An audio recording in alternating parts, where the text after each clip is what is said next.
This is your sign. If you can get a nice car, do it. Put a fire under your belly and will literally force you to work 10 times harder. Buy an expensive car to force yourself to make more money. Maturing is realizing, bro, just go and buy the car. I'm not a financial advisor, but I'll tell you this. It does push you to work harder.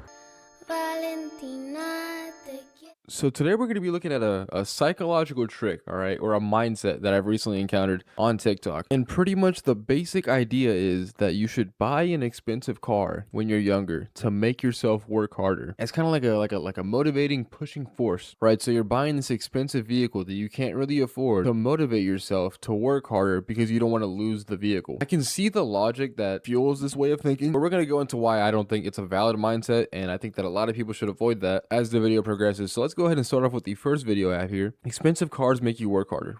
Buy expensive cars because they make you work harder. This obviously isn't financial advice, but it's what helped me level up from car to car. I've heard a few people say buy cars that you can't afford because it makes you work harder. And yeah, I can confirm that's completely true. Well, in my experience, of course. Every car that I've owned, I knew deep down that I could actually afford to own it. So right there, he kind of contradicted himself. He says, every car that I've owned, I knew deep down that I could actually afford it. As a follow-up statement to buy expensive cars you can't afford because it'll make you work hard. So you're saying you should buy an expensive car that you can't afford while simultaneously saying every car that you've bought that you allegedly could not afford, you knew deep down you could afford. But I've always scared myself into thinking there's a risk to buy them and that I can't actually afford them. You're not scaring yourself into thinking there's a risk to buy them. There is a risk to buying them, and that fear is valid. If you're buying a car that's eating up 60% of your income, which is just, an estimated number. I have no idea how much, these things cost or how much he makes, but let's just say, more expensive. Let's say it's, I don't know, 40 to 60% of your income. That's a very valid risk to be scared of. It's not a, oh, no, I just wasn't thinking big enough. No, that is an actual,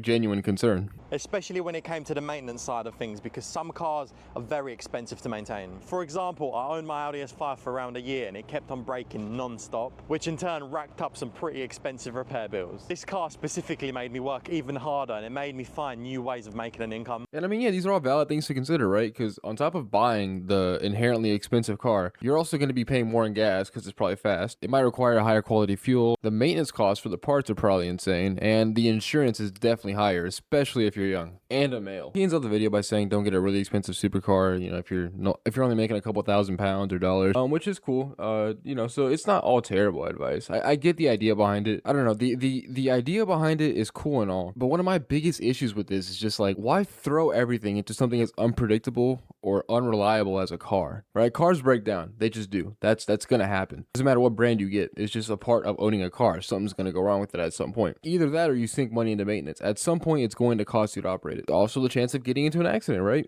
Accidents don't always happen because of you. If you're at a stoplight and you're just sitting there and you get rear-ended, there's nothing you could have done to avoid that. You're capable of walking into a dealership and walking out with an expensive car. You are easily capable of walking into a different dealership and walking out with a much more reliable older car. The consequences of all those issues I mentioned earlier can be negated or just reduced drastically by driving a cheaper, more affordable car. You'll pay less in maintenance, less in gas. If the car gets totaled, I mean, it wouldn't be as expensive as, losing a BMW. And I really don't think that you could sit here and tell me that you'd be making more money driving the BMW than you would the older car because the BMW made you work harder. If you already have that mindset, you are quite literally saying, hey, I do have it in me to work that hard. I just need the car. This is your sign. If you can get a nice car, do it. Trust me, it's a huge game changer. Put a fire under your belly and will literally force you to work 10 times harder because you have to. I'm going to be a hypocrite here and call this guy out for making way too many assumptions. It's not going to force you to work harder, right? If that was the case, then people wouldn't get repossessions. Yeah, it's easy to look at it now and be like, I would never do that. I'd always make my car payment. You never know. Let's say it doesn't work out, right? And now you're stuck between eating, paying rent, or paying your car note. Chances are you're going to prioritize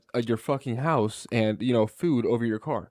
To number one, either make the payment, you have to pay for gas, you have to pay for insurance, but it opens so many more doors because you're able to meet and network with so many more people that you wouldn't have otherwise. Yeah, that last claim is not true.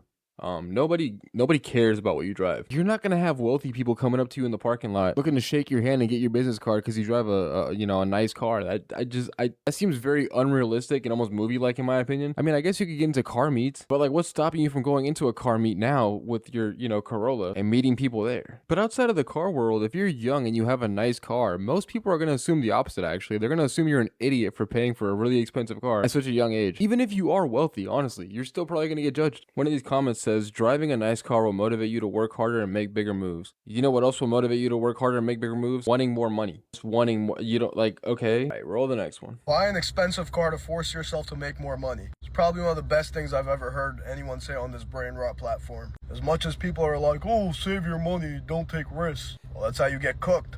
You need to take risks to be able to make shit happen. Okay, yes, you do need to take risks, but take smart risks. Investing in a small unknown company you've researched or like a stock you think is going to go up, backed by objective evidence, completely different from just like from getting yourself into $1,000 a month car payment and just assuming you're going to work hard to pay it off. These videos get a lot of engagement because people just watch it. It kind of feeds into that little devil on their shoulder telling them to buy that car now as opposed to waiting. When the reality is that the vast majority of people who go ahead and listen to that little devil are not going to work as hard as they think they are. I understand that I'm being a little pessimistic here, but we got to keep it real. A lot of people are not going to lock in and they're going to regret buying that car a couple years down the road.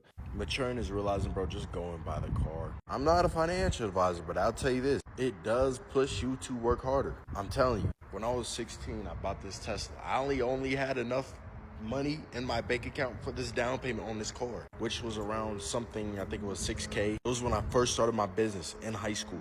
It then forced me to cut off the girls, lock in, work harder. Okay, I feel like maturing is realizing that you are contradicting yourself when you say that buying an expensive car will force you to work harder. Buying a car isn't going to change the chemical composition of your brain and just make you lock in, all right? It's not going to change who you are, the way you think. And that you are contradicting yourself by saying that the purchasing of an expensive car will force you to work harder because you are therefore admitting that you have the capability to lock in and work harder. You don't need that car to lock in is what I'm saying. Just do it. That's like saying you should go put your life in danger to appreciate life more. Bro, just appreciate it now. Nah, bro, I ain't been held at gunpoint yet. I don't really care for real. All right, let's roll this last one and call it a day. Boy Math is buying your dream car at a young age to motivate yourself to work harder. And one of these dudes in the comments, or girls, I don't know, I paid off my first truck, got a second one to keep the pressure going. This dude just commented about how he paid off his first truck and immediately got himself back into debt to keep the pressure going. Where was the pressure the first time around, man? Why can't you just buy this new one cash? Hey man, whatever works for you. I'm just a guy on a screen talking shit. All right, that's what I am. In the end, to summarize everything we've covered, a lot of these videos are arguing that you should get a car that you can't afford to force yourself to work harder. I am counter-arguing that you should just work harder and you don't need to get yourself into debt to do that, and that I think that excuse is motivated by selfish, materialistic desires you can fulfill now and then deal with the consequences of that later when you ideally have more money. It's a similar concept to like Klarna and Afterpay if you think about it. We've seen how that's worked out for a lot of people, so a video on that next. Shit. Hey, yeah, thank you for sticking around. If you like the video please. If you don't, thank you for sticking around this far. I appreciate the view and I appreciate your time. These always get so I don't know how do I say bye to a camera? You're just